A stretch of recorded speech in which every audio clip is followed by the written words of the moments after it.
New advancements help investigators link a suspect to the infamous yogurt shop murders 3 decades after the crime. The bottom line here is to get as much DNA evidence from the state and locals into the national database.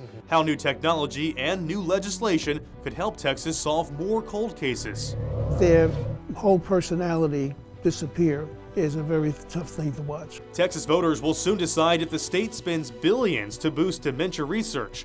The plan has widespread support, but find out why some people are pushing back. I never planned on running, but just living life prepped me for the run. A Democrat stronghold now set up to send a Republican to Congress. We look at who's jumping in the race after changes to district lines. Produced from the Capitol in Austin and airing statewide, this is the award-winning State of Texas. Hello, and thank you for joining us. I'm Dylan McKim. Josh Hinkle is on assignment.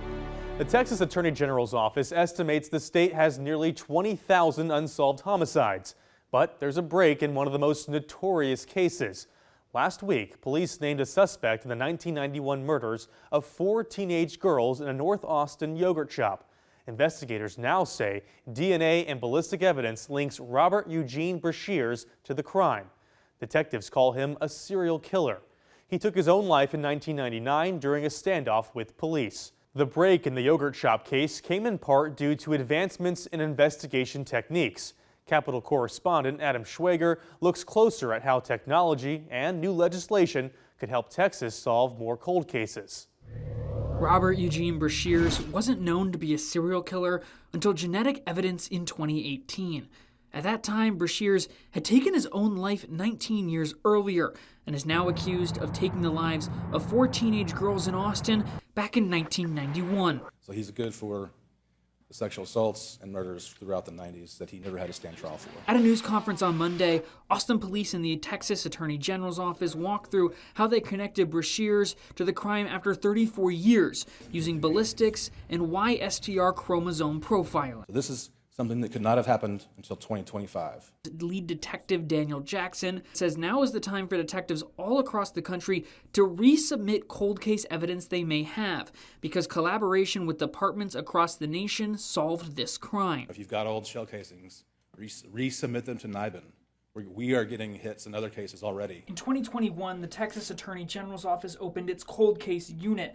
Their work played a key role in this case, and they're not done investigating. As a statewide cold case unit, we will continue to investigate potential unsolved cases that might be related to this suspect. Inspired by the yogurt shop murders, Austin area Congressman Michael McCaul helped author the Homicide Victims Family Rights Act in 2021, which allows families to petition the federal government to reopen a case gone cold for at least 3 years.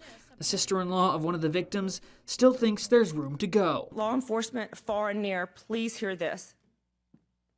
Open the cold case boxes, please. Put the evidence in the databases. Run the rape kits. Do not wait. Do it today.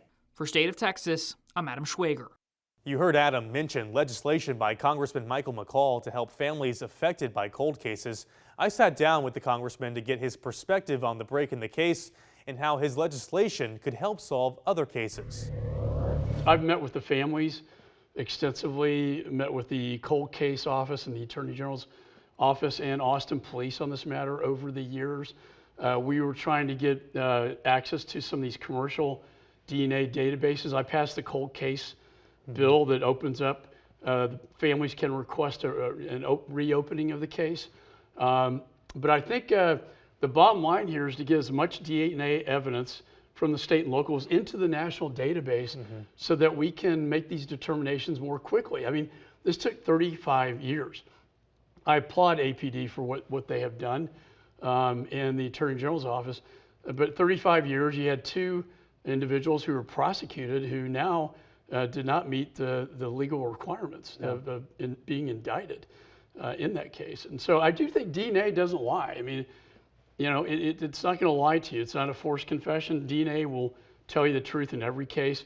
Really glad we had that DNA evidence from Amy, who unfortunately was raped and then shot in the head, and under her fingernails, that evidence that we were able to resubmit to that national database and get a positive hit.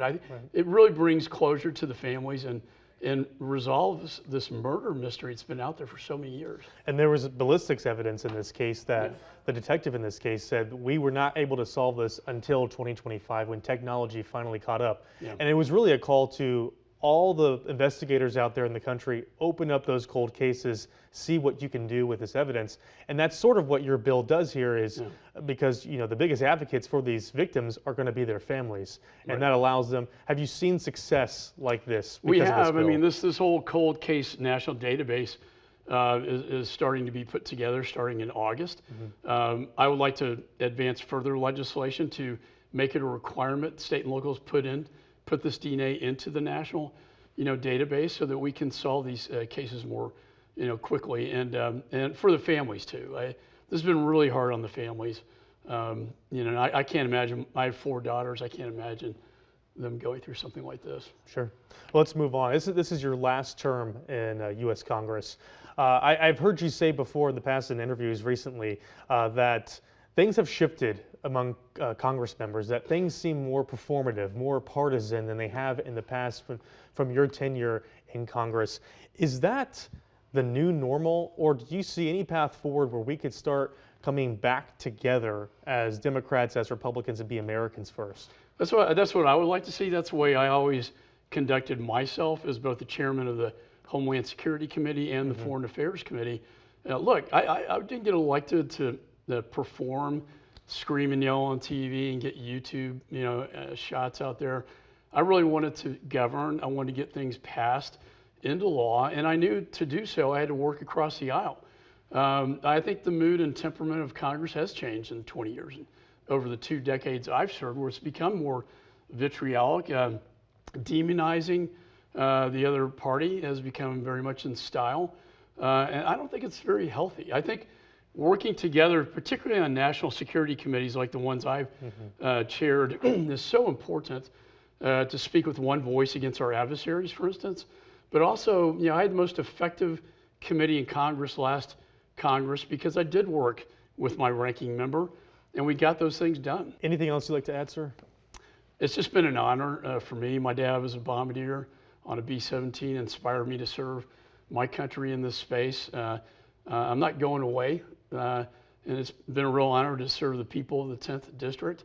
It's been a real learning experience, but as I look back on what I've been able to do in terms of making the country safer and the world safer and the impact I've been able to have in a constructive manner, I'm very proud of those accomplishments. And as I look back in time, I hope history will treat it that way. But I'll continue to be a voice on the national stage. Yeah, what can we expect from you in the future?